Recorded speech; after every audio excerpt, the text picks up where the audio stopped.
일본 정치권에서는 꽤 구체적인 규제 카드들을 만지작거리고 있는데요. 예를 들면 투기 목적으로 집을 사놓고 비워두는 걸 막기 위한 빈집세, 그러니까 공실세를 전국적으로 도입하자는 이야기가 나오고 있고요. 도쿄의 핵심 지역인 치오다구에서는 아예 신축 아파트를 5년 동안 다시 팔지 못하게 막자는 요청까지 나왔습니다. 심지어 일본에 살지 않는 비거주자의 구매 자체를 막으려는 움직임도 보이고요. 자, 이런 규제 움직임이 나오면서 일본 정부는 정말 거대한 딜레마에 빠지게 됩니다. 과연 안정을 선택할 것인가 아니면 성장을 선택할 것인가 하는 아주 중대한 기로에 서게 된 거죠. 이게 정말 어려운 문제인 게 양쪽 다 일리가 있거든요. 당장 규제를 강화해서 집값을 잡으면 서민들 부담도 줄고 정치적인 압박에서도 벗어날 수 있겠죠. 단기적으로는요. 하지만 길게 보면 어떨까요? 지금 일본은 인구 감소와 저성장이라는 큰 숙제를 안고 있는데 여기에 꼭 필요한 해외 자본이 등을 돌려버릴 수도 있다는 겁니다. 정말 어려운 선택이죠. 사실 이런 고민 일본만 하고 있는 건 아닙니다. 외국인 부동산 투자에 대한 규제를 강화하는 건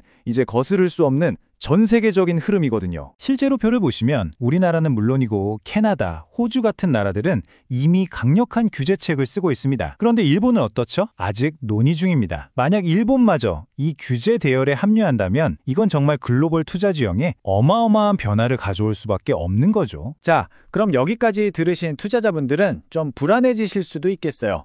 아, 그럼 이제 일본 시장은 끝난 건가? 하고요. 하지만 여기서부터가 진짜 중요합니다. 바로 김용남 대표님 칼럼의 핵심 메시지인데요.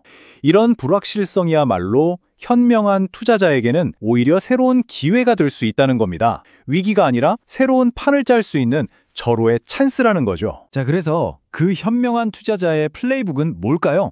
칼럼에서 제시하는 3단계 전략 아주 명쾌합니다. 첫째, 가각화입니다. 앞으로 강화될 주거용 부동산 규제를 피해서 상업용 부동산으로 눈을 돌리는 거죠. 둘째, 시야 확장입니다. 경쟁이 치열한 도쿄를 넘어서 아직 규제가 덜한 지방의 우량 자산을 찾아보는 겁니다. 그리고 마지막 세 번째, 가장 중요한데요. 바로 선제적 행동입니다. 망설이다가 규제가 본격적으로 시행되기 전에 미리 좋은 매물을 확보해야 한다는 거죠. 결국 일본이 어떤 선택을 하느냐에 따라 단순히 일본 부동산 시장뿐만 아니라 전 세계 투자 자금의 흐름 자체가 바뀔 겁니다. 과연 일본의 선택은 글로벌 부동산 투자의 미래 지도를 어떻게 다시 그리게 될까요? 이 질문을 여러분께 남기면서 오늘 분석을 마칩니다.